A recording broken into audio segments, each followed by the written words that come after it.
আচ্ছা, সার্জিসকে আগামী দিনে নতুন তৃতীয় যে রাজনৈতিক দলটা গঠিত হতে যাচ্ছে সেটা নিয়ে খুবই চাঞ্চল্যকর তথ্য আগামীকালকে দিব। একটা ফুটেজ আপনাদেরকে দেখাচ্ছি।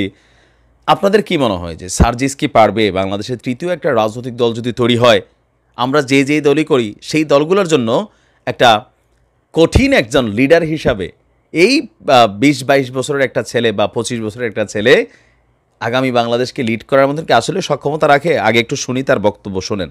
এটি একটি অপচেষ্টা, এবং তিনি যদি তাদের জায়গা থেকে বা ওই গোষ্ঠীটি বা এই মন্ত্রণালয়ের জায়গা থেকে যদি ফার্দার এরকম কিছু করার চেষ্টা করা হয়, তাহলে আমরা একদম স্পষ্ট করে একটি কথা বলে দিতে চাই, আপনারা যদি আপনাদের ওই ফ্যাসিস্ট স্বভাব থেকে বের না হতে পারেন, তাহলে ছাত্র জনতা যেভাবে আপনাদেরকে উপদেষ্টা বানিয়েছে, ছাত্র জনতা যেভাবে আপনাদেরকে দায়িত্ব দিয়েছে, ঠিক একইভাবে ছাত্র জনতা আপনাদেরকে ওই দায়িত্ব থেকে নিশ্চয়ই শুনেছেন।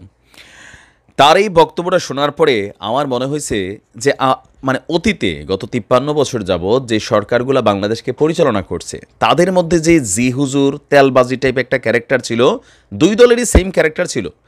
শেখ হাসিনা যা বলে আওয়ামী লীগ সবাই তা শোনে, এটার বিরুদ্ধে কেউ কথা বলে না। কথা বললে তারা মনে করে যে ভয় তৈরি হয়ে যায়।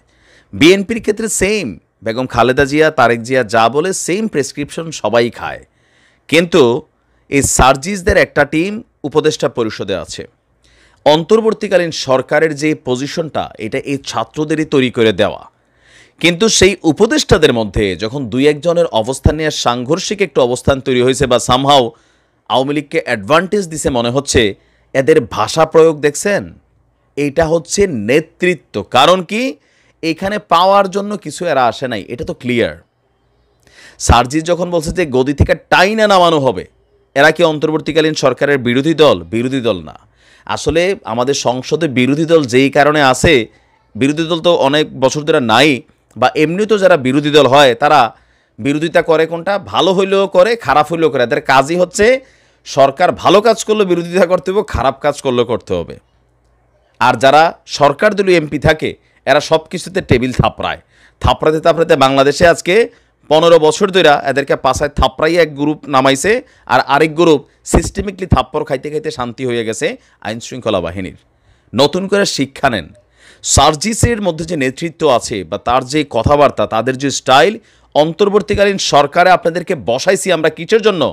রাষ্ট্রকে সংস্কারের জন্য। কিন্তু এই চেয়ারে বৈশা যদি আপনার চেয়ারের ভাব চলে আসে, যদি আপনার যে দায়িত্ব সেইটা আপনি ভুইলা যান, আপনাকে এখানে কারা পাঠাইছে, কিভাবে আপনি চেয়ারটা পাইছেন, তাহলে আপনাকেও গদির থেকে হেসরাইয়া নাইমা তারপর ঠিক করব।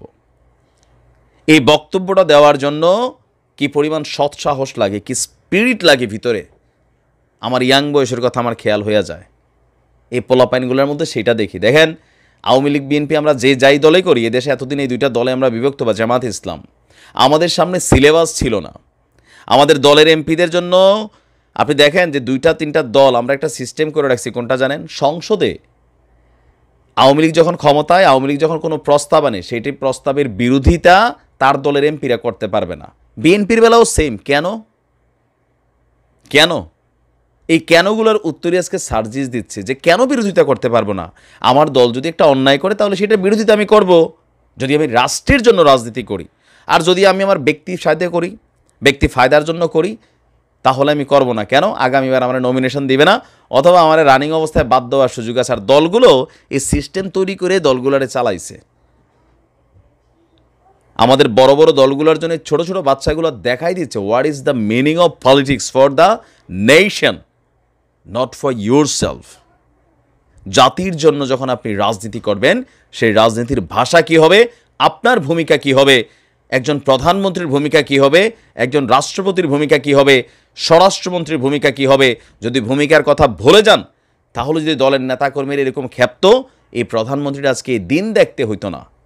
আমাদের দুই দলেরই একটা রোগ আছে, যখন তারা ক্ষমতায় বসে দলীয় ক্যাডাররা ১০০টা অপরাধ করলে ৫টা স্বীকারোক্তিতে বাকিটা কখনো জামাত বিএনপি, কখনো যুবলীগ ছাত্রলীগের উপর চালাই দিছে। সার্জিসকে ধন্যবাদ, ফলো করেন এই ছেলেটার, অনেক কিছু শিখার আছে। ভালো থাকুন। সার্জিসের জন্য বেস্ট অফ লাক।